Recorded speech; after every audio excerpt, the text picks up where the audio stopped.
16 साल की उम्र के नीचे के बच्चों को कोचिंग्स अलाउड नहीं है। एक स्कूल में ओवरऑल होलिस्टिक डेवलपमेंट होता है एक बच्चे का, वो नहीं हो रहा था। अंडरस्टैंडिंग नहीं कॉन्सेप्ट्स की। जो आपके गोल से आप अलाइन नहीं है तो आप ना इधर रहेंगे ना उधर रहेंगे। ठीक? सबसे पहली चीज़ ये होती है कि आपको कंसिस्टेंट स्टडी करनी है। बहुत सारे लोग बोलेंगे कि 16 घंटे पढ़ो, 18 घंटे पढ़ो, डोर लॉक कर लो, किसी से मिलो मत, किसी से बात मत करो।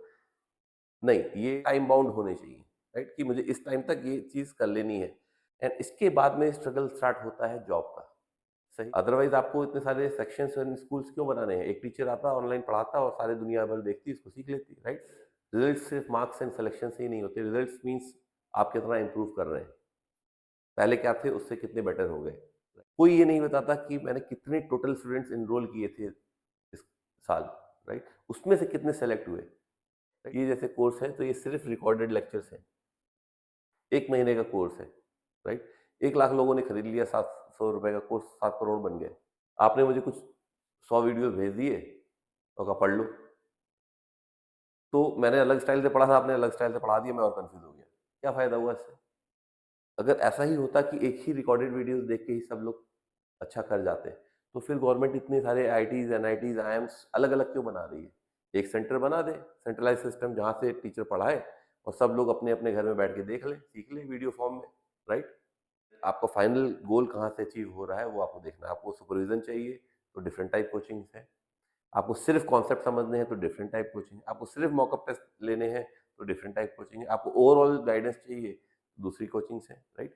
तो आपको सेलेक्ट करना है कि आपकी नीड के हिसाब से कौन-सी कोचिंग बेटर है, right? Hello everyone, welcome to fun ed world. आज के इस वीडियो में हम बात करने जा रहे हैं कि इंडिया में एजुकेशन सिस्टम किस तरह ट्रांसफ़ॉर्म हो रही है एंड किस मोड में चल रही है, ऑनलाइन और ऑफलाइन, और इसके प्रोज एंड कॉन्स क्या हैं।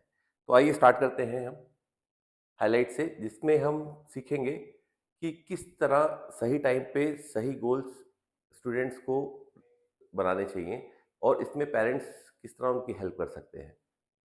नेक्स्ट इज, अपनी लर्निंग के टाइम पे बच्चे पढ़ाई में इंटरेस्ट खो देते हैं, ऐसा क्यों होता है और इससे कैसे बचा जाए। बेस्ट रिजल्ट पाने के लिए किस तरह पढ़ना चाहिए। ये स्ट्रेटजी एक बहुत ही इंपॉर्टेंट रोल अदा करती है किसी भी बच्चे के परफॉर्मेंस में। कई बार कई सारे बच्चे ऐसे होते हैं जो बहुत पढ़ते हैं बट उनके रिजल्ट्स नहीं आते, क्योंकि उनका पढ़ने का तरीके में शायद थोड़े बदलाव की जरूरत होगी, right? What you should look before joining any coaching. आज के टाइम में पेरेंट्स के पास में बहुत कम टाइम बचता है। अपनी रोज़मर्रा की जो भी उनके शेड्यूल है, ऑफिस 8 टू 8 हो गए हैं, तो उसमें पेरेंट्स बच्चों को बहुत कम टाइम दे पा रहे हैं एंड इसकी वजह से उनको एक एडिशनल सुपरविज़न गाइडेंस कोचिंग की ज़रूरत पड़ती है। तो जो लोग अफ़ोर्ड कर लेते हैं वो तो ऑफलाइन कोचिंग पर्सनल ट्यूटर्स रख लेते हैं। कुछ लोग जो अफ़ोर्ड नहीं कर सकते, कुछ ऑनलाइन कोर्सेज़ खरीद लेते हैं। तो उन सब से जो उनकी इमीडिएट नीड होती है वो तो मीट हो जाती है, बट लॉन्ग टर्म में उसका क्या असर होता है हम ये समझेंगे डिटेल में जब हम कोर्स में आगे बढ़ेंगे। Trap of edtechs marketing online courses. आज की डेट में आप कोई भी सोशल मीडिया प्लेटफॉर्म खोल लीजिए, यूट्यूब खोल लीजिए, इसमें कई सारे एड्स बनते रहते हैं जिसमें आपको वो कोर्स हाइलाइट्स में आपको बहुत अच्छी अच्छी चीज़ें दिखाते हैं, राइट? तो इन सब चीज़ों से भी हमें बचना है और सही जो रास्ता आप चुन रहे हैं उसको कंटिन्यू करना है और उसको सही से चुनना है। चुनते वक्त ही ध्यान देना है कि आपकी नीड क्या उससे पूरी हो रही है। फिर हम बात करेंगे न्यू गाइडलाइंस फॉर कोचिंग्स। अभी रिसेंट में काफ़ी न्यूज़ में था कि कोचिंग इंस्टीट्यूट्स के लिए कुछ नई गाइडलाइंस आई हैं, जिसमें आपका सबसे क्रिटिकल ये था कि बिलो 16 जो भी स्टूडेंट्स हैं वो कोचिंग्स नहीं ज्वाइन कर सकते, राइट? तो इसमें काफ़ी ज़्यादा डाउट्स थे, लोगों को क्लैरिटी थी पेरेंट्स की तरफ से भी, टीचर्स की तरफ से भी, क्या 16 ईयर से बिलो कोचिंग ट्यूशंस नहीं अलाउड हैं? तो इस पे हम रोशनी डालेंगे। देन हम बात करेंगे न्यू एजुकेशन पॉलिसी 2020 और ये किस तरह ट्रांसफॉर्म करेगी इंडिया एजुकेशन सिस्टम को और इसके फ्यूचर में क्या इफेक्ट्स होंगे इस चेंज को लेकर और ये चेंज क्यों किया गया, राइट? तो ये है होंगे इस वीडियो के हाइलाइट्स। अब हम स्टार्ट करते हैं। सबसे पहली चीज जो स्टूडेंट के लाइफ में होती है वो होती है उसकी सेटिंग ऑफ द गोल। आपकी प्राइमरी एजुकेशन में तो ये बहुत इंपॉर्टेंट नहीं होता, क्योंकि बच्चे लोग एक गोल सेट करते हैं, किसी को देख के इन्फ्लुएंस होते हैं और अपना गोल को मान लेते हैं। फिर कुछ टाइम बाद किसी और को देखते हैं और कुछ नया गोल बना लेते हैं, राइट? तो ये गोल्स चेंज होते रहते हैं। But before entering into 9th आपके बच्चों का माइंडसेट क्लियर होना चाहिए कि उनका गोल क्या है, और उसी हिसाब से आपकी पढ़ाई फिर चेंज हो जाएगी आफ्टर 9th, राइट? तो सही टाइम पे गोल सेट करना बहुत इंपॉर्टेंट है। सो हम बात करते हैं किस टाइम फ्रेम में स्टूडेंट के कौन से गोल्स इंपॉर्टेंट होते हैं। तो इन जनरल जो देखा गया है अभी तक, जो बच्चे 10 साल 17 साल के होते हैं, मींस 5th क्लास टू आपके 12th क्लास, राइट? उनका मेन मोटिव ये होता है कि किसी भी तरह अच्छा स्कोर लाओ बोर्ड एग्जाम्स में, राइट? फिर उसके बाद के जो एज ग्रुप है वो होता है 17 से 21 साल का। इस एज ग्रुप के बच्चे ज़्यादातर कोशिश करते हैं एक अच्छा कॉलेज मिल जाए ग्रेजुएशन के लिए और वहाँ से वो अच्छी ग्रेजुएशन कर ले। एंड इसके बाद में स्ट्रगल स्टार्ट होता है जॉब का, सही जॉब मिलने का, राइट? तो आप इस गोल को लेकर, फाइनल गोल आपका है to get a good job, right? इस गोल को आपको डिसाइड करना है इस टाइम पे ही। तो आपको सही टाइम पे सही गोल रखना आना चाहिए। और गोल्स होने कैसे चाहिए, किस तरह गोल सेट करने चाहिए? Goals has to be specific, goals has to be measurable, goals has to be attainable.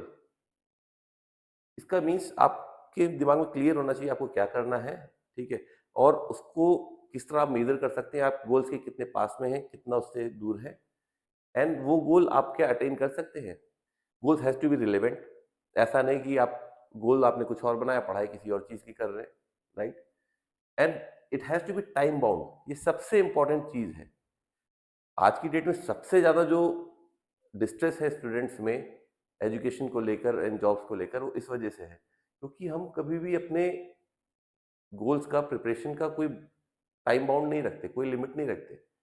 जब तक गवर्नमेंट ने एज लिमिट दी है आपको एग्जाम देने की, तब तक हम प्रिपरेशन करते रहते हैं, तैयारी करते रहते हैं, राइट? ऐसा नहीं होना चाहिए। हमें अपने टारगेट्स को फिक्स करना है, रिलेवेंट होने चाहिए, अटेनेबल होने चाहिए, मेजरेबल होने चाहिए एंड टाइम बाउंड होने चाहिए, राइट? कि मुझे इस टाइम तक ये चीज़ कर लेनी है, फिर इसके बाद में जो भी हो मुझे उसमें एक्सेप्ट करना है, उस ऑप्शंस में ही आगे एक्सप्लोर करना है।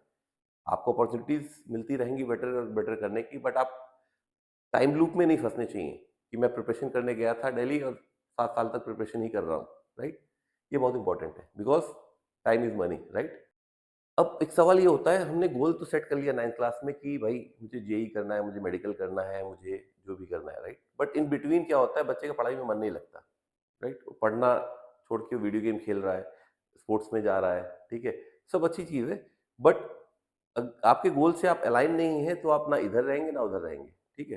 तो इसमें अगर आपने गोल बनाया है एजुकेशन में कोई चीज़, जेई क्रैक करने का सपोज करिए, राइट? तो उसमें सबसे ज़्यादा इंपॉर्टेंट चीज़ है कि आपको पढ़ाई से बोर नहीं होना है, आपका इंटरेस्ट पढ़ाई में बने रहना चाहिए, राइट? तो आपको अगर आपके बच्चे इंटरेस्ट लूज कर रहे हैं पढ़ाई में, उनको मन नहीं लग रहा पढ़ाई में, तो आपको ये देखना है क्यों नहीं लग रहा, ठीक है? क्या उनके गोल्स नहीं क्लियर हैं, डाउट है कि मुझे ये बनना है या वो बनना है, या वो म्यूजिशियन बनना चाहता है, आर्टिस्ट बनना चाहता है, लेकिन उसको हम आईआईटी की तैयारी करा रहे हैं, राइट? या वो हार्ड वर्क नहीं करना चाहता, पढ़ाई में उसको मन ना लगने की वजह से उसको बोरिंग लगता है एंड वो उतना पढ़ने के लिए रेडी नहीं है। हमने गोल सेट किया जेई का, बट 2 घंटे भी नहीं पढ़ पाता वो, राइट? तो क्यों नहीं पढ़ पाता? अंडरस्टैंडिंग नहीं कॉन्सेप्ट्स की, जो टीचर समझा रहा है या जो भी जहाँ से भी वो सीख रहा है उसको समझ में नहीं आ रहा, या आप दूसरे बच्चों से उससे इंश्योरिटी बन रही है, क्या रीज़न है ये फाइंड आउट करना चाहिए। एंड जहाँ भी वो जा रहा है एजुकेशन के लिए, कोचिंग के लिए, वहाँ पे क्या उसको सुपरवाइज कर रहा है कोई? कहाँ पे वो वीक है, कहाँ पे उसको ज़रूरत है, क्या उस चीज़ की कोई सुपरविज़न मिल रही है उसको उस जगह पे?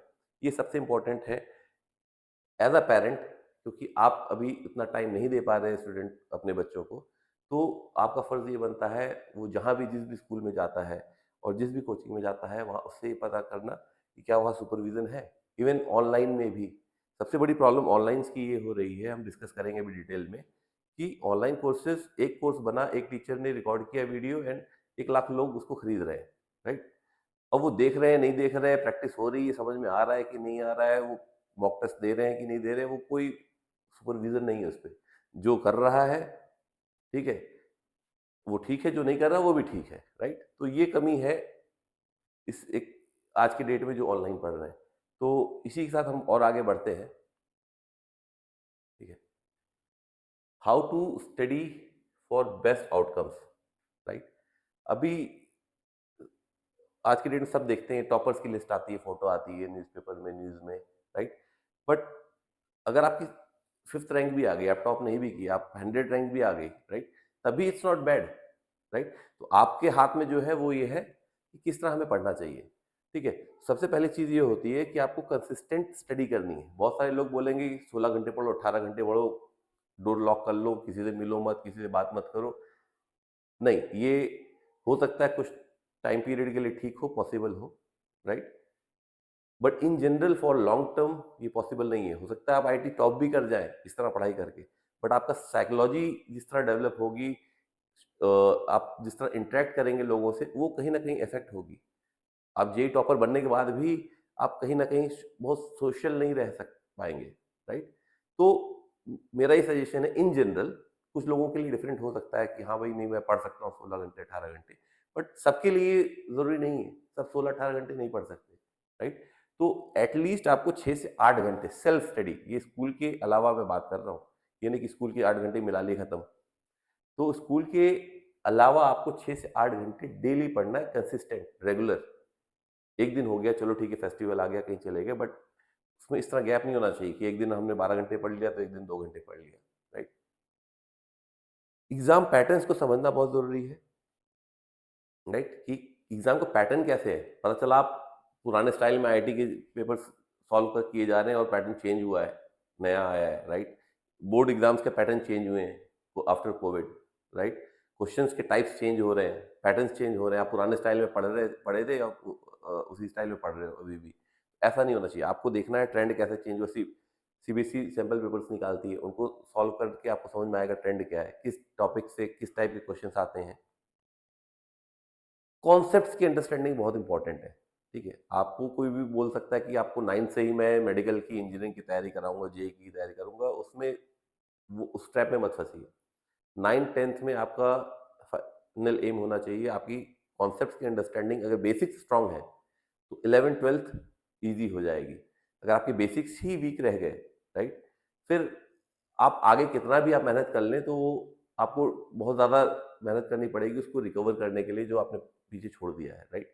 तो बेसिक्स पे बहुत ध्यान देना है, कॉन्सेप्ट्स पे बहुत ध्यान देना है, ठीक? और उसके बाद में क्या करना है, प्रैक्टिस करना है, उस कॉन्सेप्ट को अप्लाई करना है रियल लाइफ में, उस क्वेश्चन में जो वर्ड प्रॉब्लम्स होती हैं। आप एक होता है कि आपने थ्योरी थ्योरी ले ली बट उसको अप्लाई करना नहीं समझ पाए। एक तो जब क्वेश्चंस में आपके पेपर्स में न्यूमेरिकल्स आएंगे, वर्ड प्रॉब्लम्स आएंगी, तो आप उसको रिलेट नहीं कर पाएंगे कहाँ पे कौन सा फॉर्मूला लगाना है, राइट? तो प्रैक्टिस भी बहुत इंपॉर्टेंट है और उसके साथ साथ आपकी स्पीड भी इंप्रूव होगी प्रैक्टिस करने से। कि कई बार क्या होता है, हमें आता है होता है लेकिन क्वेश्चन छूट जाते हैं, राइट? वो मेनली प्रैक्टिस, कम प्रैक्टिस होने की वजह से ये होता है। मॉकअप टेस्ट बहुत ज़रूरी है। इससे आपको एक्चुअली में पता चलता है कि आप कितने पानी में हैं, पहली चीज़, ठीक है? कहाँ पे आपको क्या चेंज करना है, और दूसरा क्या है कि आपको एग्ज़ाम का जो फ़ियर है, वो कम हो जाता है। जब आप first time exam question paper देखेंगे 30 क्वेश्चन सॉल्व करने को 3 घंटे में, तो आप पैनिक हो भी सकते हैं, राइट? और कुछ पेपर्स क्वेश्चन छूट भी सकते हैं। तो लेकिन अगर आपने उसी माहौल में एग्ज़ाम टाइप माहौल बनाया है, 3 घंटे का एक पेपर लेके आप बैठे हैं, मॉकअप पेपर, और उसको सॉल्व कर रहे हैं, तो ये एक आपका एक फर्स्ट एक्सपीरियंस घर पे ट्रायल के तौर पे हो जाएगा मॉकअप के फॉर्म में, एंड देन आप जब असली में एग्ज़ाम देने जाएँगे, तो आपको उतना डर नहीं लगेगा, एंड आपके जो फ़ियर मिस्टेक्स होती हैं, ज़्यादातर हम लोग हड़बड़ाहट में गलत कर देते हैं, वो नहीं होंगी। तो मॉकअप इज़ वेरी इंपॉर्टेंट, ठीक है? अब हम बात करते हैं what you need from your coaching, right? School की एजुकेशन हो गई, अच्छी चल रही है, ठीक है? आपको वो ओवरऑल ग्रोथ, होलिस्टिक ग्रोथ के लिए बहुत इंपॉर्टेंट है। वहाँ पे आपको स्पोर्ट्स, म्यूजिक, फ्रेंड्स से इंटरेक्शन, ग्रुप बिहेवियर आपका इंप्रूव होता है, ठीक है? बहुत सारी चीज़ें होती हैं। तो स्कूल का पर्पज़ है आपको ओवरऑल डेवलप करना, बट साथ ही साथ कोचिंग की भी ज़रूरत इसलिए पड़ जाती है क्योंकि कुछ बच्चों को स्कूल में उतना कॉन्सेप्ट नहीं समझ में आता, क्योंकि ये डिपेंड करता है कौन से स्कूल में आप पढ़ रहे हैं, वहाँ के टीचर्स कैसे हैं, राइट? आपका ग्रुप सर्कल कैसा है। तो आप जब कोचिंग ज्वाइन करते हैं तो उसमें आपको क्या-क्या देखना चाहिए? आपके लोकल टीचर्स भी होंगे, आप ऑनलाइन कोर्सेज़ भी हैं, आजकल आपकी रेंज में बहुत सारी चीज़ें हैं। पुराने टाइम्स में क्या होता था, आपके शहर में जो कोचिंग है वहीं से आप पढ़ सकते थे, राइट? जो टीचर्स हैं वही पढ़ सकते थे। अब ऐसा नहीं है। अब कहीं भी यूएस में भी बैठा टीचर, एक एमआईटी कॉलेज का प्रोफेसर आपको एक गाँव में ब बहुत दूर के इंटीरियर गाँव में भी जहाँ पे इंटरनेट चलता है, पढ़ा सकता है, राइट? तो ये एक बेनिफिट है। बट इसमें कई सारे टीचर्स ऑनलाइन आ गए हैं एंड देन बहुत सारी चीज़ें हो रही हैं, तो आपको ये देखना है कि आपकी नीड क्या है, राइट? तो इसमें देखने के लिए what you should look for, teacher has to be good, no doubt, ठीक है? अब टीचर्स बहुत सारे अच्छे हैं, बट क्या ये सफिशिएंट है टीचर का अच्छा होना? उसके साथ-साथ आपको क्या चाहिए? आपका जो बैच है, वो इंटरैक्टिव एंड स्मॉल होना चाहिए। मेरा ये पर्सनली मानना है, क्योंकि रिकॉर्डेड वीडियोज़ देख के आप बहुत सारी चीज़ें नहीं समझ सकते और वो 1 लाख लोग देख रहे हैं, सारे। उसमें आपका और टीचर का कोई इंटरेक्शन नहीं है, आपके डाउट आप उससे नहीं पूछ रहे जब आप समझ रहे हैं। जैसा जिस फ्लो में उसने समझा दिया, आपको उसको उसी फॉर्म में एक्सेप्ट करना है। इस तरह तो आपके पास में यूट्यूब में और बहुत सारे वीडियोज़ हैं, राइट? वहाँ से भी आप देख सकते हैं। लेकिन कुछ बच्चों के लिए वो ठीक है, उनका काम चल जाता है। कुछ बच्चों को एक्स्ट्रा हेल्प की ज़रूरत होती है, कुछ बच्चों को एक्स्ट्रा सुपरविज़न की ज़रूरत होती है, राइट? तो उस हिसाब से आप अपना क्लास चूज़ करें।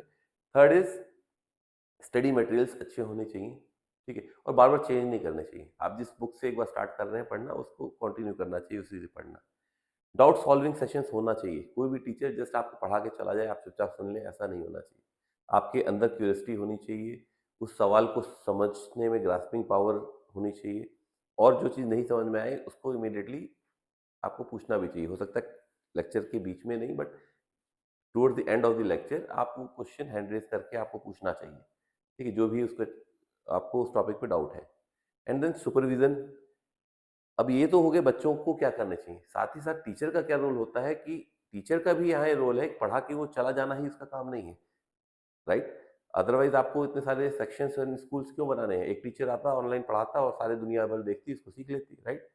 तो टीचर का रोल होता है कि बच्चों से फीडबैक भी लेना, कि क्या आपको समझ में आया, फिर टेस्ट लेना, टेस्ट में जो ना परफॉर्म करे उनसे उनकी कमियों, वीकनेस को देखना, उनको सुधारना। Characteristics of a good coaching, coaching should give results.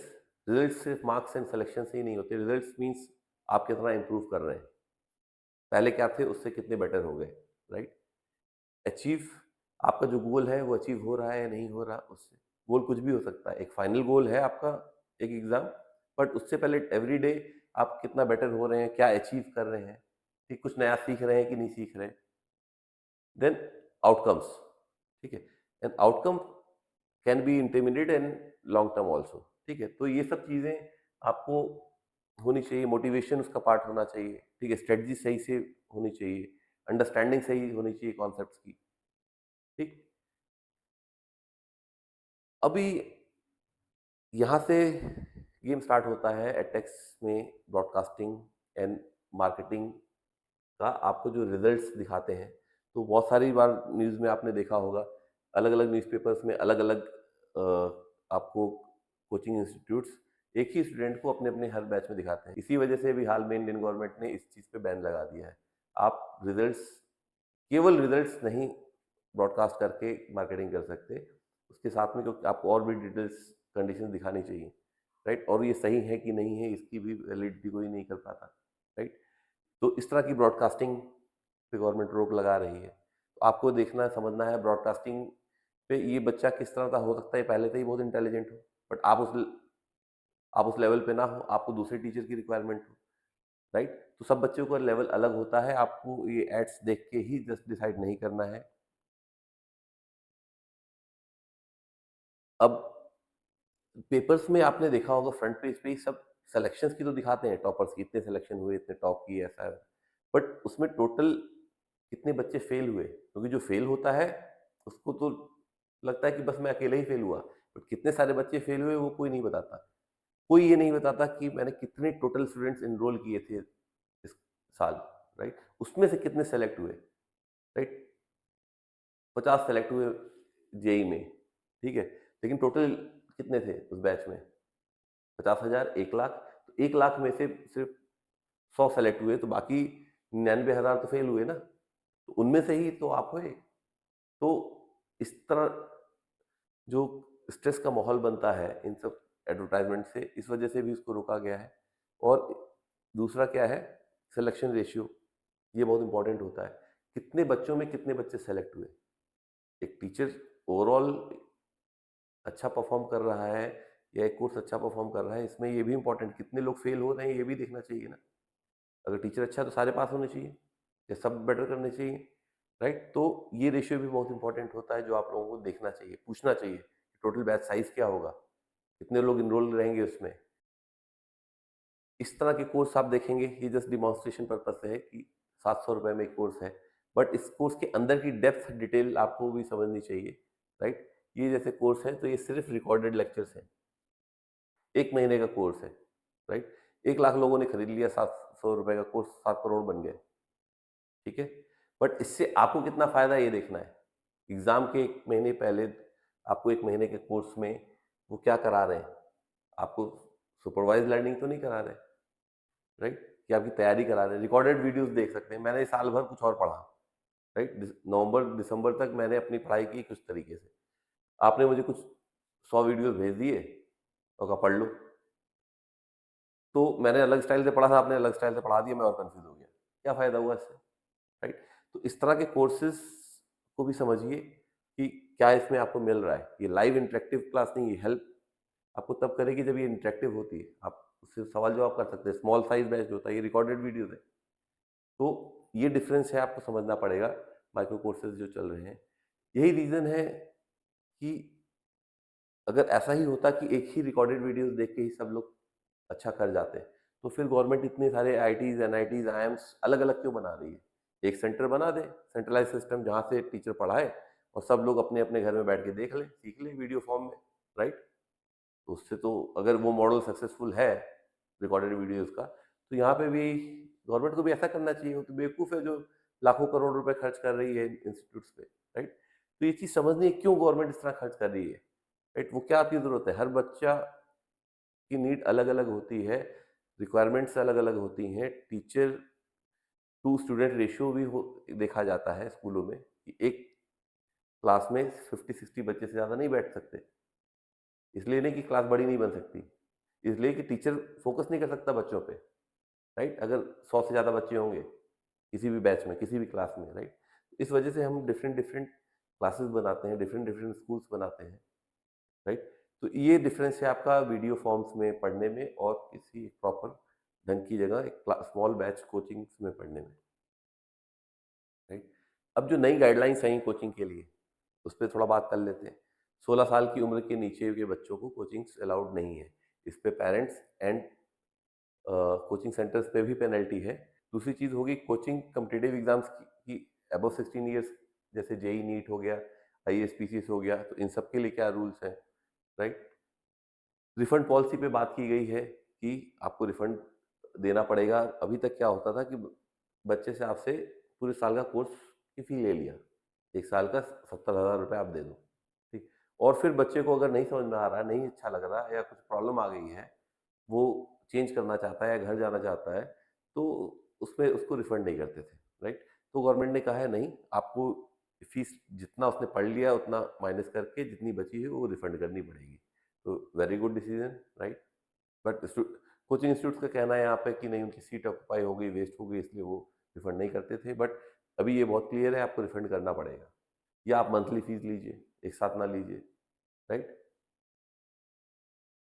Building safety, एक बहुत पुरानी बिल्डिंग में ना फायर फाइटिंग है, ना ही वहाँ पे आपका कंजेशन है, स्मोक है, सनलाइट नहीं है, वेंटिलेशन नहीं है, और 100-100 बच्चे बैठ के पढ़ रहे हैं। आने जाने में कभी काफ़ी सारे केसेस हुए, बिल्डिंग में आग लग गई तो लोग एस्केप भी नहीं था वहाँ पे। इस वजह से बिल्डिंग सेफ्टी नॉर्म्स भी उन्होंने स्ट्रिक्ट कर दिए स्टूडेंट्स के लिए। सिलेक्शन प्रेशर कोचिंग इंस्टीट्यूट्स बना रही थी बच्चों पे, उसको डिमोरलाइज किया गया है कि आप प्रेशर मत क्रिएट करिए, जिसकी वजह से लोग बहुत सुसाइड कर रहे थे कोटा में, आपने देखा होगा, राइट? तो वो प्रेशर नहीं बिल्डअप होना चाहिए। टीचर को पता होनी चाहिए किस लिमिट तक पुश करना है, किस लिमिट तक नहीं। फॉल्स एडवर्टाइजमेंट्स को बैन किया गया है, जिस तरह हमने अभी देखा। रिस्ट्रिक्शन ऑन डमी क्लासेस को बैन किया जा रहा है, क्योंकि उससे क्या हो रहा था, लोग 10th के बाद में इनफैक्ट 9th से ही लोग डमी स्कूल में एडमिशन करा के कोचिंग की तैयारी कराने लगे थे। उससे क्या हो रहा था, जो एक स्कूल में ओवरऑल होलिस्टिक डेवलपमेंट होता है एक बच्चे का, वो नहीं हो रहा था, और वो बच्चा सिर्फ और सिर्फ कंपटीशन के लिए जितना पढ़ना है वही पढ़ के, कंपटीशन तो शायद वो क्लियर कर ले रहा था, बट उसका जो ओवरऑल डेवलपमेंट होना है वो नहीं हो रहा था। राइट, इसी वजह से आप देखेंगे आज की डेट में आईआईटी आईएम्स में भी प्लेसमेंट्स में कमी आ रही है। राइट, तो ये चैलेंज आ रहा है और ये आगे बढ़ता ही रहेगा। इसमें जो सबसे बड़ी बात थी वो ये कि कोचिंग की डेफिनेशन क्या है। तो कई इसको लेकर कई छोटे-छोटे टीचर्स भी जो गली मोहल्लों में, गाँव में पढ़ाते थे बच्चों को, वो भी पैनिक हो गए थे। कुछ टीचर्स, पेरेंट्स पैनिक हो गए थे कि वो कैसे पढ़ाएँगे अपने बच्चों को, जो 9th-10th में खुद नहीं पढ़ा सकते बच्चों को, राइट? तो उनको कोचिंग टीचर्स की ज़रूरत पड़ती थी। तो इसमें ये है, कोचिंग मीन्स ट्यूशन्स, इंस्टीट्यूशंस और guidance in any branch of learning imparted to more than 50 students. मतलब वो एक ऐसे सेंटर जहाँ पे इन चीज़ों की कोचिंग ट्यूशन दी जा रही है और वहाँ पे 50 से ज़्यादा बच्चे हों। तो ये गाइडलाइंस उनके लिए ही है जहाँ पे जो बड़े सेंटर्स हैं। छोटे सेंटर्स के लिए, लोकल टीचर्स के लिए ये उतना इफेक्ट नहीं करता। अब ग्रे एरिया यहाँ पे सिर्फ ये है कि ये जो 50 स्टूडेंट्स दिया है, ये पर बैच है या टोटल बैच है, टोटल स्टूडेंट्स की स्ट्रेंथ है उस कोचिंग की। तो ये grey area, but I understand कि ये 50 स्टूडेंट्स पर बैच ही होगा, क्योंकि एक साथ इससे ज़्यादा बच्चे नहीं होने चाहिए इस बिल्डिंग में, राइट, उस जगह पे। तो ये है आपका न्यू गाइडलाइंस। अब हम आते हैं, कुछ ब्रीफ हाइलाइट्स देखते हैं एनईपी की। ये मेनली है क्लास 9 टू 12th। उससे पहले की जो फाउंडेशन लेवल पे जो उन्होंने चेंजेस किए हैं कि थोड़ा और टेस्ट कम किए जाएँ, प्रेशर कम किया जाए, ओवरऑल लर्निंग पे ध्यान दिया जाए। बट जो मेजर चेंज है वो 9 टू 12th में ये है कि 9th 10th को 11th 12th के साथ क्लब करके सेकेंडरी बना दिया गया है, सेकेंडरी स्कूल ही। अब senior secondary and secondary school नहीं है, वो एक सेकेंडरी स्कूल है। यहीं पे आपके स्ट्रीम्स, ऑप्शनल कोर्सेज डिसाइड हो जाएंगे।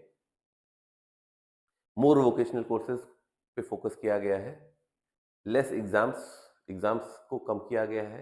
हर क्लास में रेगुलर एग्जाम्स नहीं होंगे, ग्रेडिंग सिस्टम और इस टाइप की चीज़ें होंगी। क्रिटिकल थिंकिंग पे बहुत जोर दिया गया है। बच्चे की सोच आने वाले ज़माने के हिसाब से किस तरह उसकी होनी चाहिए, इस चीज़ पे जोर दिया गया है।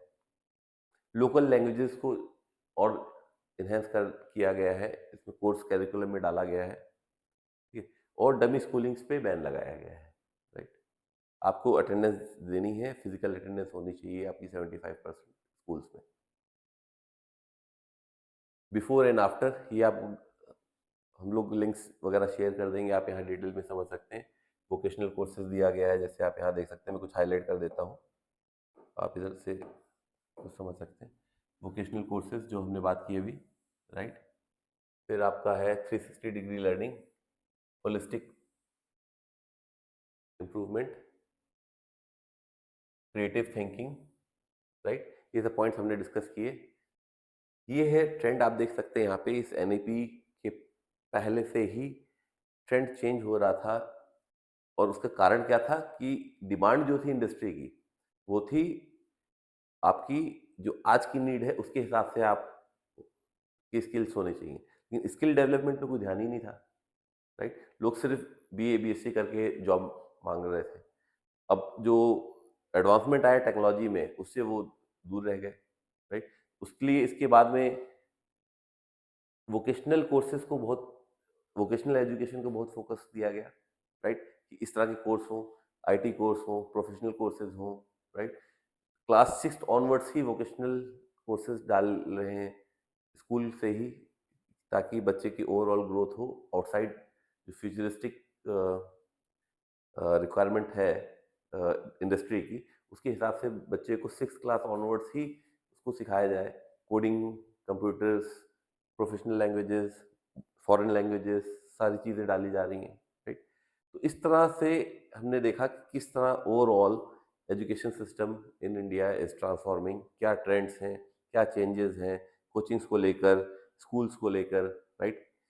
पेरेंट्स को क्या चीज़ों का ध्यान देना चाहिए, स्टूडेंट्स को किन चीज़ों का ध्यान देना चाहिए, कोचिंग्स में किस तरह की कोचिंग्स आपके लिए सूटेबल है, राइट? कोई भी चीज़ मॉडल कोचिंग का खराब या अच्छा नहीं होता, राइट? वो सारे बिजनेस मॉडल्स हैं, ठीक है? आपको देखना है आपकी नीड कहाँ से पूरी हो रही है, राइट? आपको कम से कम टाइम स्पेंड करना है।